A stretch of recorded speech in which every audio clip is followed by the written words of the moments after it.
Hey y'all, welcome back to the ranch. I'm Jared Paul, and today we're going to be working on one of my favorite trees. It is the African Baobab. I have one planting that is a planting of three, and then I have one singular on its own. The one that it's on its own is from the original batch that I did of 10 seeds. Now, I have self-proclaimed made this the most difficult tree to grow because I did 125 seeds and I only have four trees. Now, if you've watched my channel, you know that, especially with like pines and things, I'm like well over 50% survival rate, germination rate, and then survival rate. But the African Baobab, it's incredible how difficult it is to get it out of that crusty, hard shell, get it germinated. You can go back on one of my other playlists to check all that out, and then to actually have it survive through the seasons, at least here in Northwest Connecticut. So I have 4 out of 125, and the update on that is what's coming up on today's episode of Jarhead Bonsai.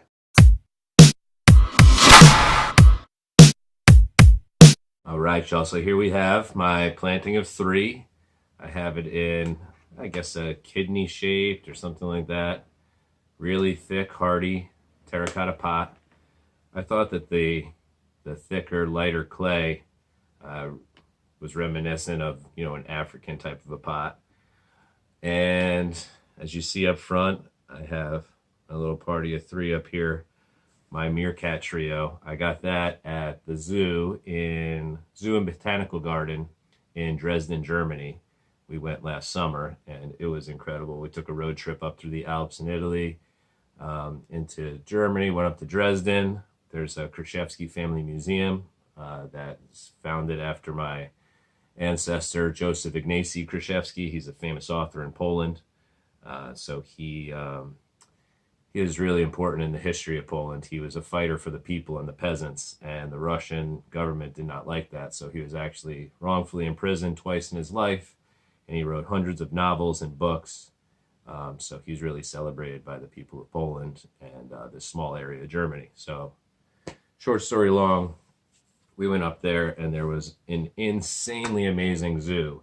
And I came back with so many seeds. I did just as much looking at the trees that they had at this botanical garden and acquiring seeds to bring back with me as I did look at those animals. But three of my favorite, one of my favorites was the meerkat. They're always my favorite. They're just always so interested. And they'll stand there at this position staring at you without batting an eye as if they think you can't see them. So anyways, I love those little guys. So I also put in these dark red, almost like volcanic red rocks. And then I have a couple of the lighter desert stone colored and even a quartz one thrown in here. So there's three of these bad boys. The one up front's the midget. Then you got the medium one behind that. And then to the right is the largest. So you see, I don't think they typically do this in nature, but in Northwest Connecticut, they are going into their period of dormancy. And so the bottom leaves are just yellowing. So what I'm doing today is just getting as close as I can without hurting any other leaf that could be coming out of one of the nodes. And, see, that one just pulled off. If it pulls off easy, it's fine, but you don't want to be ripping these things off because it could really hurt the next leaves growth or branch that could germinate from there, or generate from there, not germinate. All right, so this one, it's light green, but I could tell it's going to turn yellow, so I might as well get that done. This is an older one. Pretty much the leaves from the year before are getting shed right now. So I'm going to leave the rest of the growth. This isn't new enough to repot or anything like that, but I just wanted to show you what a baobab going into fall looks like. So these are relatively thin, but I had most of my growth in late spring into summer. And then for the most part, these, even when they were within their first year, these didn't grow that much. So these are, let's see, I started this one October of 2019. Nope. October of 2018. Okay, so we're looking at, this guy's about 1.5 years old, and I started these in December, so about 1.25 years. So if you could tell here with my little unicorn, Franny put that in there. This one is really awesome. It's thickening up nicely. It breaks into a nice split right there, and it doesn't come outside this pot, so I think it's a nice size for this. I guess this could be considered a shohin. And then up here, we're getting some branching and one coming out here. So I think it's gonna have a nice, attractive canopy this coming spring. And I have an obsidian rock that I found randomly on my street my street is all dirt and has lots of stones in it. So I always see quartz and things like that after the plows come through and get all the snow out of the way. But this one I actually found an obsidian rock, which is that shiny black volcanic rock. So it's rare for Connecticut anyways. So you see with this one, I don't even have to prune anything.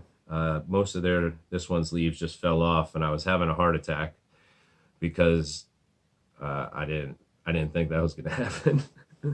So I was like, oh my gosh, is it dying all of a sudden? But no, there's already some swelling with new leaves coming out of there. So a short video today, y'all, on the pruning aspect, but I'm just going to go ahead and clean up this pot with this toothbrush. I did one the other day of this type, and it comes off relatively easily. Excuse me. Whoops.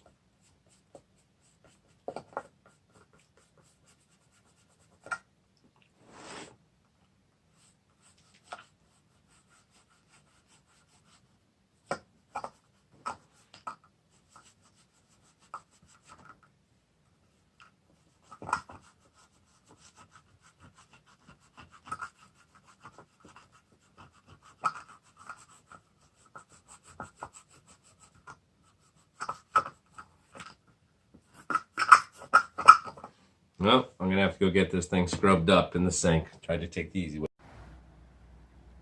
All right, y'all, so just a quick update. I have about 30 yards of fresh ground up bark mulch. So that's awesome.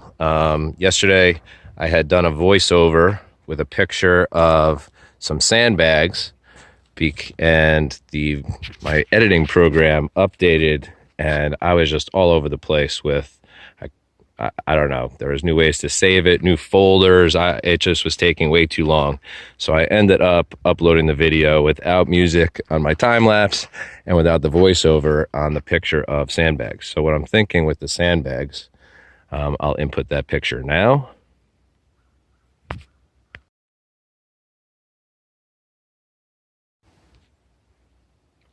So what I'm thinking with the sandbags is amongst 6 inches or so of this bark mulch, every 3 feet where I put the tree, I'll fill the sandbag with the sediment, plop the sandbag down in there. So it'll be cardboard, bark mulch, sediment in a sandbag.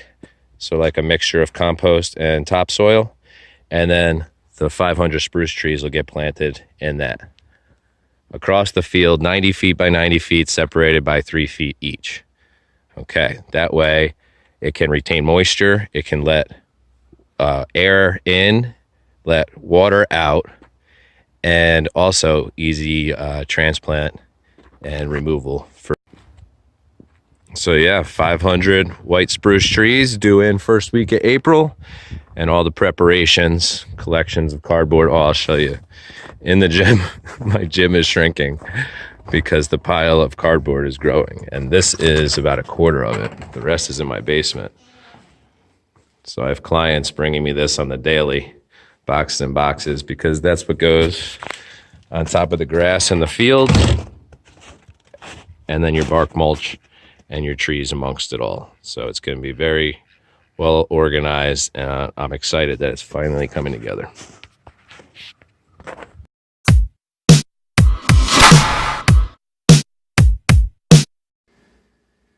All right, y'all. With the way the sun's coming in, it's a little difficult to see it, but I got that whole rim cleaned, and I got it set back up in the window. So I will keep you updated on how the branching comes in this spring. And right next to it, just a little update before I let y'all go, we pruned this Delonix Regia, my first bonsai ever from seed. There we go. This was grown in February of 2018 from seed, Delonix Regia, and it took a hard pruning and its first repotting the other day.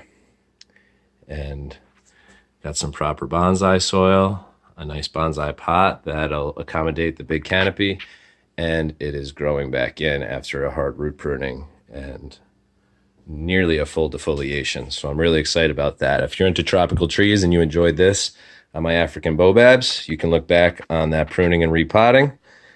If not, it's all good. If you enjoyed this on the African Baobabs, still hit that subscribe and notification bell for updates to come. Have a great day, y'all.